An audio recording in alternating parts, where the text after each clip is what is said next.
And we are back, and we just finished watching 2025's Thunderbolts with an asterisk. This is rated PG-13 and clocks in at 2 hours and 7 minutes. This is from Marvel Studios and is tagged as dark fantasy, political drama, psychological drama, superhero action, adventure, crime, drama, and fantasy. Oh, and sci-fi. This comes to us from director Jake Schreier, and writing credits to Eric Pearson, Joanna, Calo, Kirk Busiek, and Mark Bagley, who also created Thunderbolts. Those last two guys are the comic creators. Yeah. According to IMDb, after finding themselves ensnared in a death trap, an unconventional team of anti-heroes must go on a dangerous mission that will force them to confront the darkest corners of their past. I think our main character here is Yelena, played by Florence Pugh, who I think is like not only the main character, but also kind of the heart of the story. She's definitely the one whose emotions you're most attached to, I guess. Yeah. You get more of her backstory than anybody else. Yeah, we start the film with her and we kind of end with her. In the beginning, she is shown as kind of being rudderless and just going through the motions, and she goes to visit her dad, David Harbour's Red Guardian, who isn't much help. And then she gets pulled into an assignment by, I want to make sure I say this correctly, Valentina Allegra de Fontaine, played by the always fabulous Julia Louis-Dreyfuss, and given, I guess, one last assignment before she transitions into another role. I think, what did she say? She wanted to be something more PR? Public facing. Oh, public facing, that's it. Okay. But then we come to find out that that doesn't pan out exactly as it was presented. I'm going to go around the table and get impressions. Can I start with you? What did you think of the film? I thought it was okay. I feel like Marvel films are in their mediocre stage. It's good. It's still entertaining, but it's not blowing me away. I'm not like, oh, my God, wow, amazing. It's not phase one. Yeah. Thank you for mentioning that, because I feel like superhero fatigue is a thing.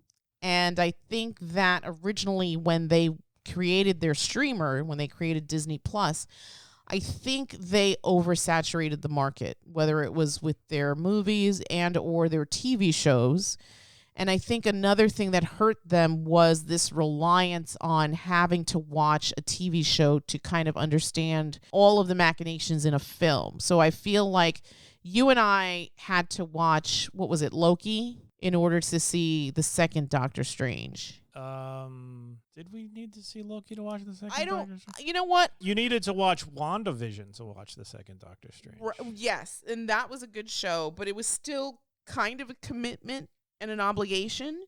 And so I kind of understand why everyone talks about this superhero fatigue, because it's a huge commitment. And it's funny because it didn't feel like a commitment in phase one. However, we didn't have an abundance of shows either. Right. In phase one, they were making maybe 1 or 2 movies a year.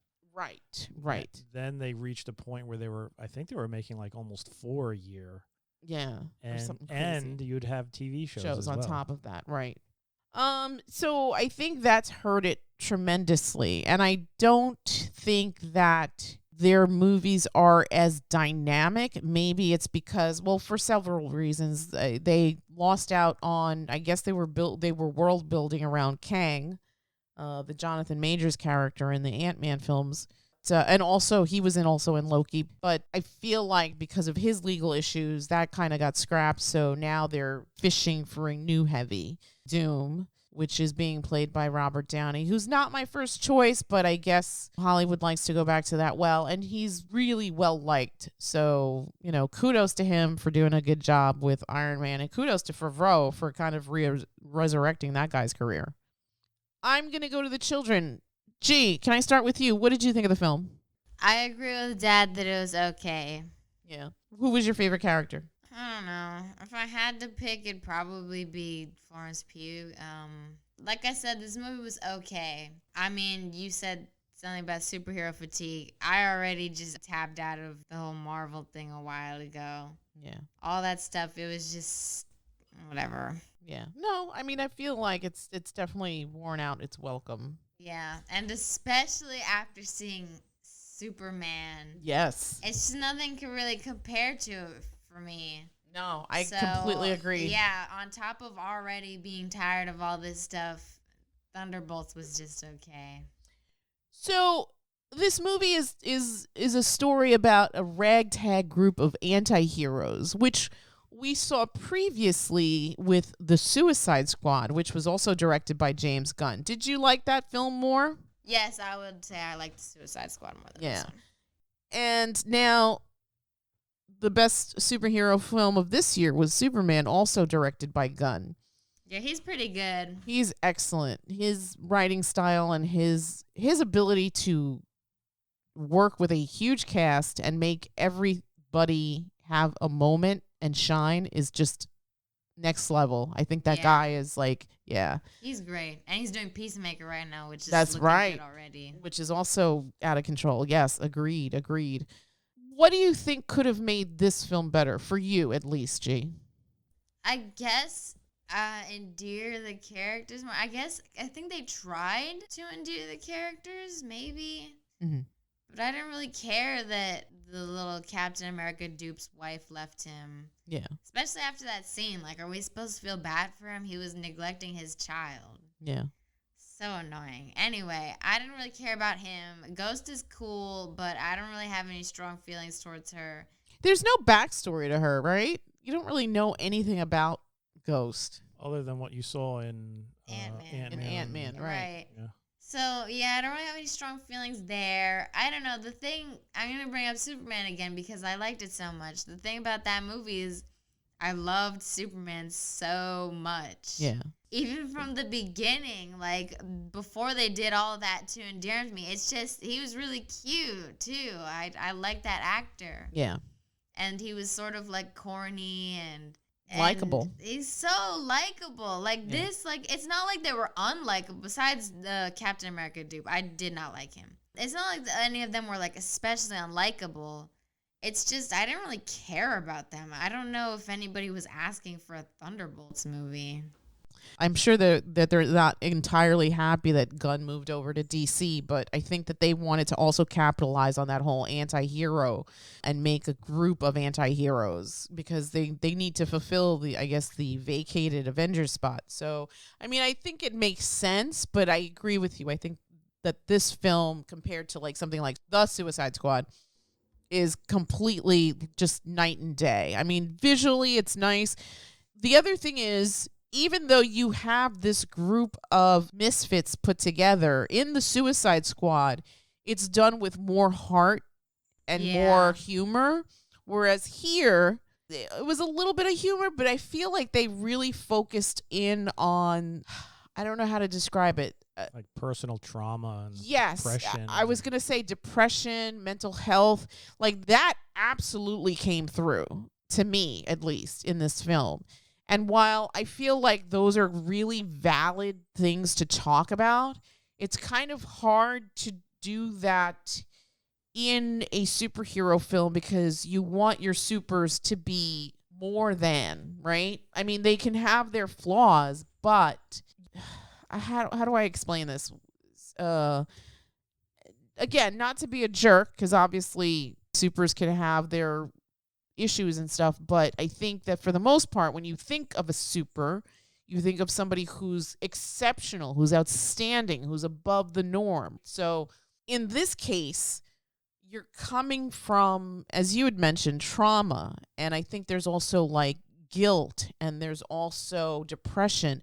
So all of these things wrapped up together, it's kind of a hard sell when you're trying to tell this type of film. I mean, it worked for me and it was lovely, but I agree with G. This pales in comparison to Superman. Pales in comparison. Well, I think the problem with this is that you're relying too heavily upon like depression and trauma and mental issues, and you got a lot of stuff going on. You have a lot of characters, and if you have that, you're kind of giving short shrift to these issues. Right, right. And there's really not enough room in this kind of movie for that. For something like this big ensemble cast, everybody can't be the downer. I mean, yeah, Red Guardian was sort of like the comedy relief. But he also had trauma and sadness. Kind of. He was who he was. He was like the cheerleader. Everybody else had issues, and for that, it's sort of different. If you're comparing this to the Suicide Squad, they all had their issues, but as far as like being mentally ill, it was really only Polka Dot Man. Bloodsport had family issues. Estrangement with his daughter. Right. Peacemaker, I guess Peacemaker was also somewhat mentally ill. He was psychotic. Yeah. Peace at any cost. Peace at any cost. But then you had like King Shark. King Shark is just a lovable thing that will eat you. Harley Quinn, she's supposed to be crazy, but she's just fun. Yeah. Ratcatcher, she was just sort of She was the heart. Cute. She was like the heart. Yeah. I didn't really get that these characters had their roles. And that's the thing. When you have like a big ensemble cast, everybody needs a specific role. Right. You're the guy who's the depressing realist. Right. You're the guy who's the cheerleader. You're the guy who's the leader. Yeah, you're the heart, you're the brain, you're the muscle. Brain. Exactly. Yeah. Like the Teenage Mutant Ninja Turtles. Each one has their job. Yes. And in this, it was basically everybody is the depressed, damaged person.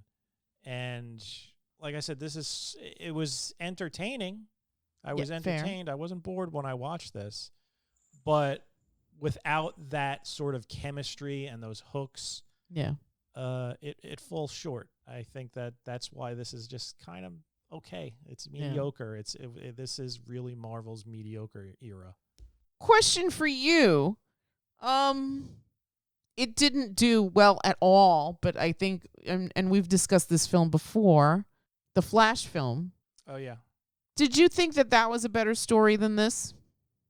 Because that's also deals with depression and trauma and guilt. And it's also like a redemption story, because here, too, at the end, there's that redemption arc. The thing with that is you're really only dealing with the one character. Right. And so you're able to focus on it and give it the attention that it deserves. With this, there's too many.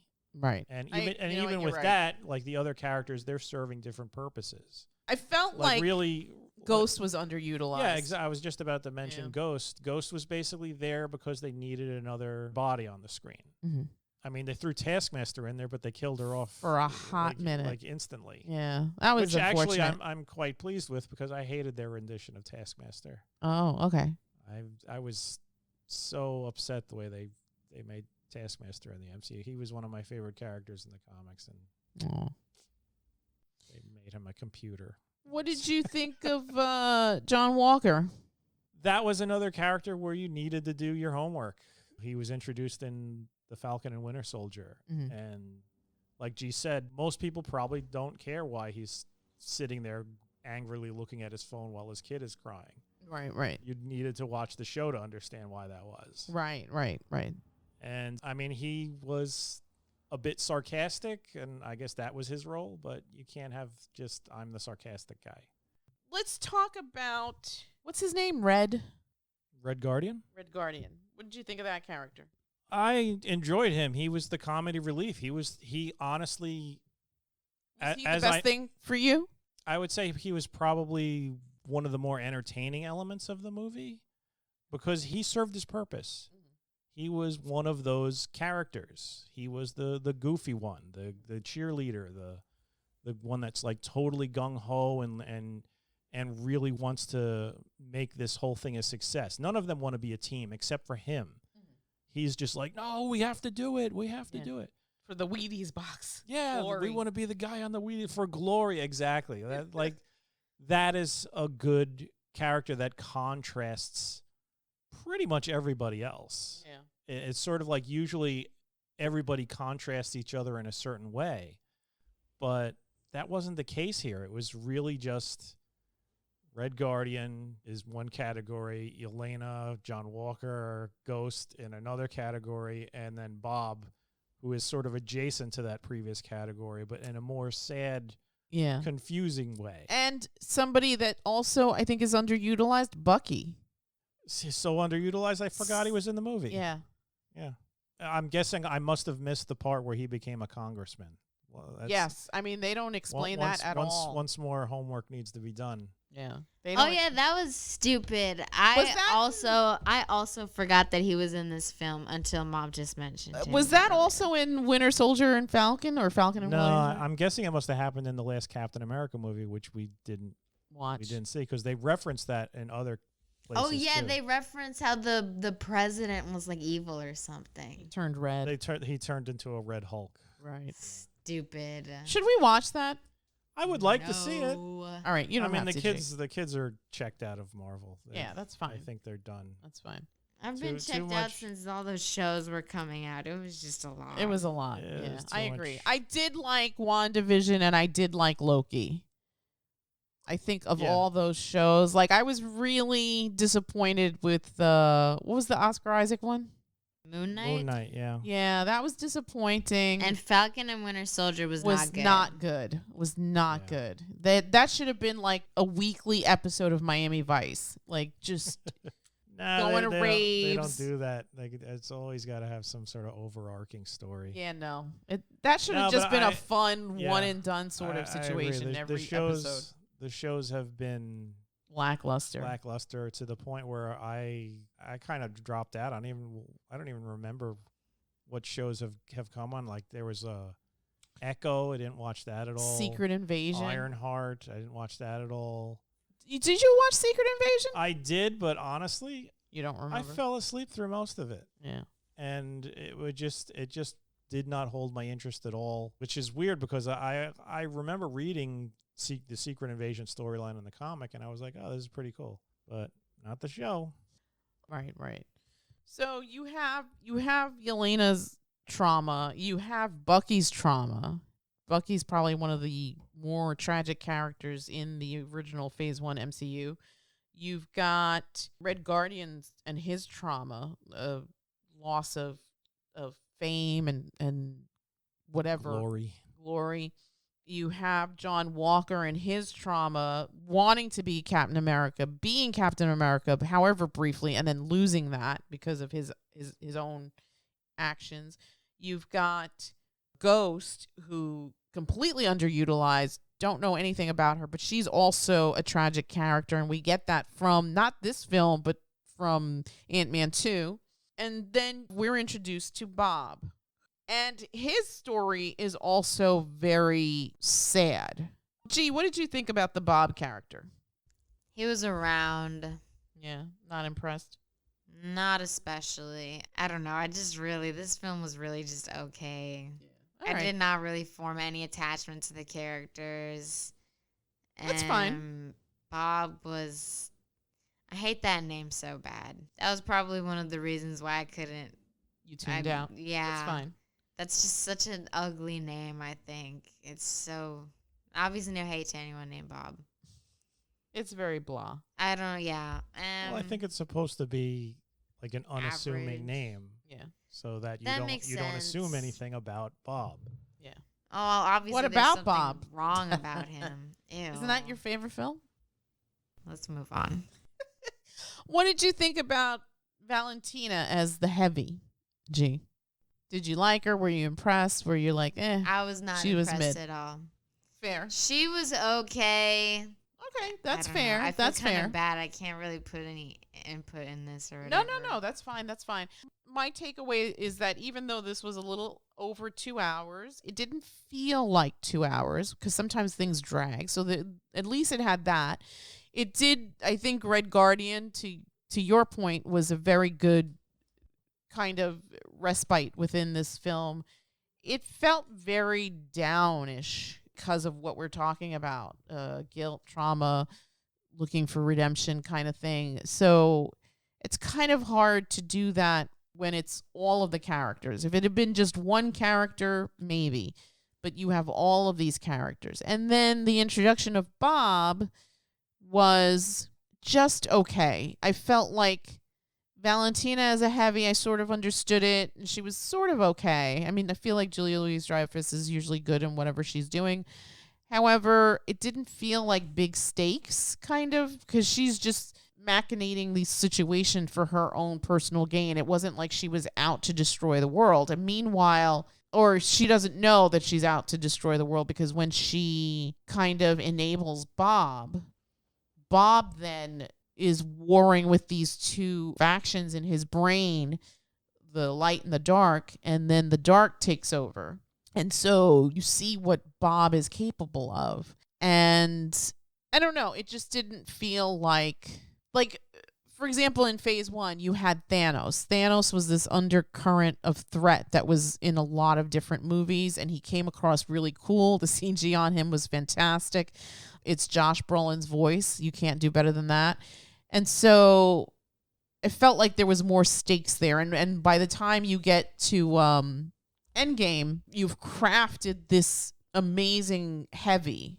Here, well, I mean, you can't really compare that, because that's 10 years of movies. No, fair. This is one movie.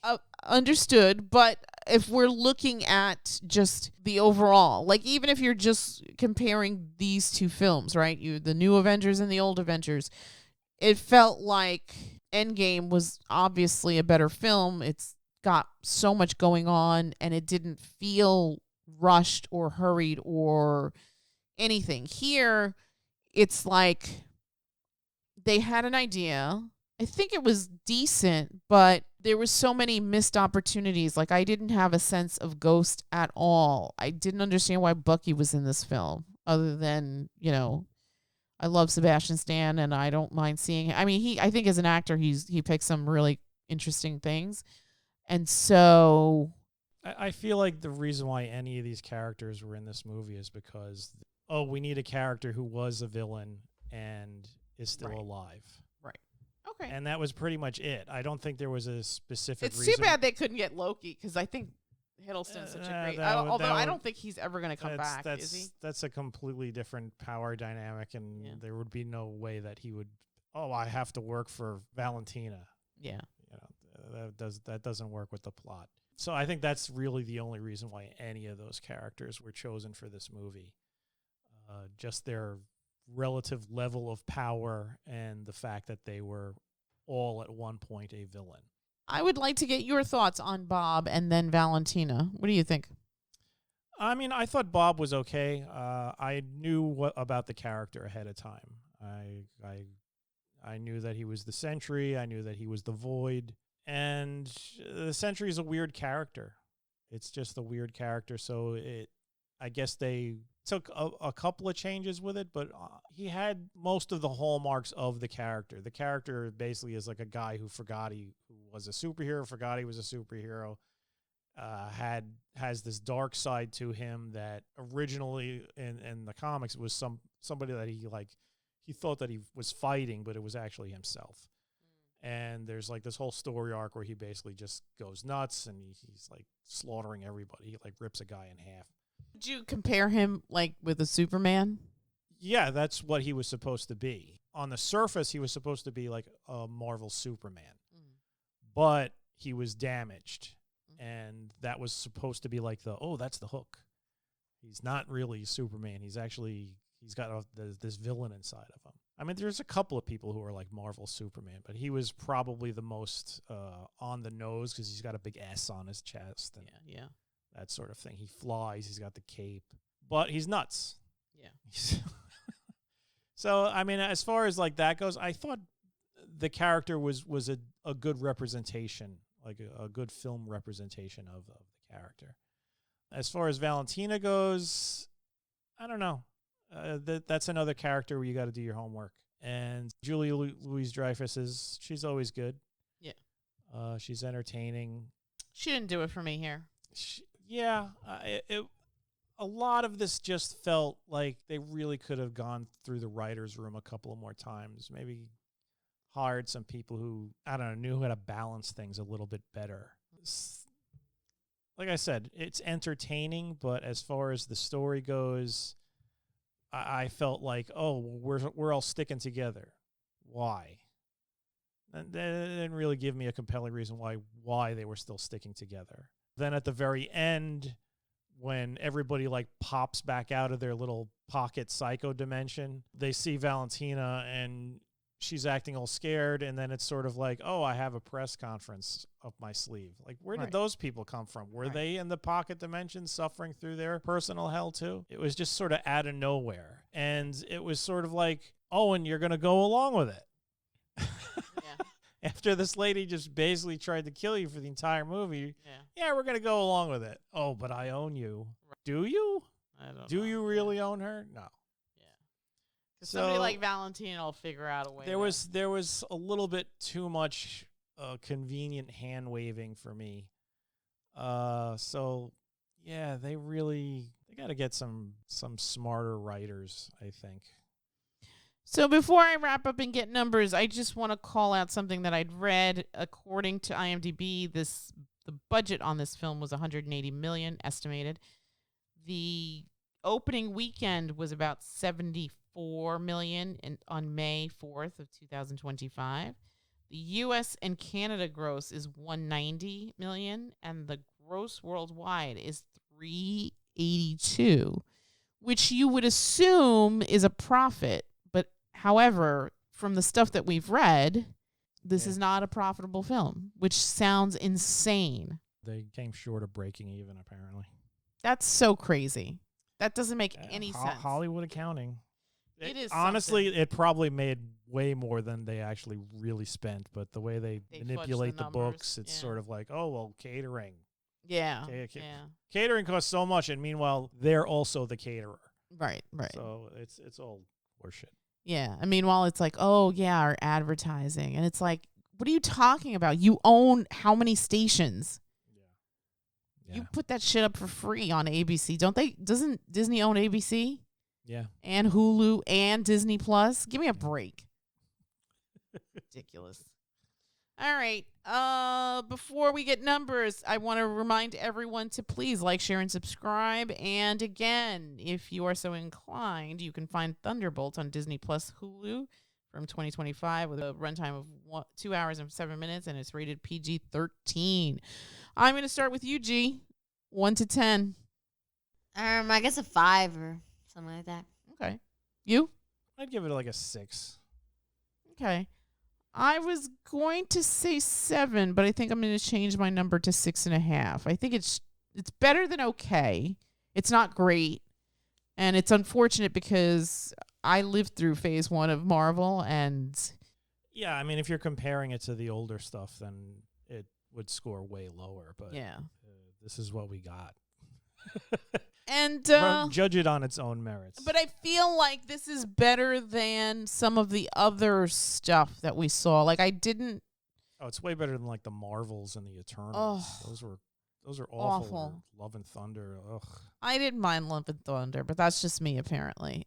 But yeah, the Marvels, and I never saw the first Marvel film, but like after all of this stuff, I never want to watch those. I think I didn't. And as much as I love Paul Rudd, I didn't particularly care for that last Ant-Man. I felt like the first two were stronger. The first two were definitely stronger. I didn't hate it as much as everybody else did, but yeah, it was definitely the weakest of them. And I didn't see Sam's Captain America. And we didn't watch Fantastic Four, even though we were always pining for a Fantastic Four film. Yeah, well, we'll watch it when it comes out on Disney Plus. Yeah. Which is also probably another reason why Disney or Marvel is losing money. Right, because of the streamers, just goes right to streaming. I mean, seriously, wait 4 weeks. Yeah. Why don't they do that? I mean, they exclusively own these films. Why don't they just say, you know what, we're going to wait a whole year. So if you really want to see this film, you have to get your ass to the theater. Wouldn't that make more sense? Honestly, when it gets on stream, they must be making money off that as well. So. Yeah, I don't feel bad for any of these companies. It's sort of like the way the box office works. I mean, seriously, films don't stay in theaters that long anymore. They really don't, right? It's very rare that a film is still in the theater. Like, I feel like as well as Sinners did, I think it's gone now, right? Yeah. Oh, that's been gone a long time. Yeah, because it's on Max now. Yeah, it's on Max. the output of all the studios is 10,000 times more than it was when we were young. Yeah. When we were young, I mean, maybe a couple of films would come out a month. Yeah. Yeah. Now it's every week. Right. Right. There's like 5 or 6 movies coming out. Yeah. And most of them you never even hear about. That's true. And I feel like even though I don't go to the movies as much as I used to, I feel like everything that I've seen in the theater, I really enjoyed. Like I saw Companion in the theater. I saw Mickey 17 in the theater. I saw Sinners in the theater. I saw Bring Her Back in the theater. I saw Superman in the theater. What else did we see in the theater? Weapons. How could I forget?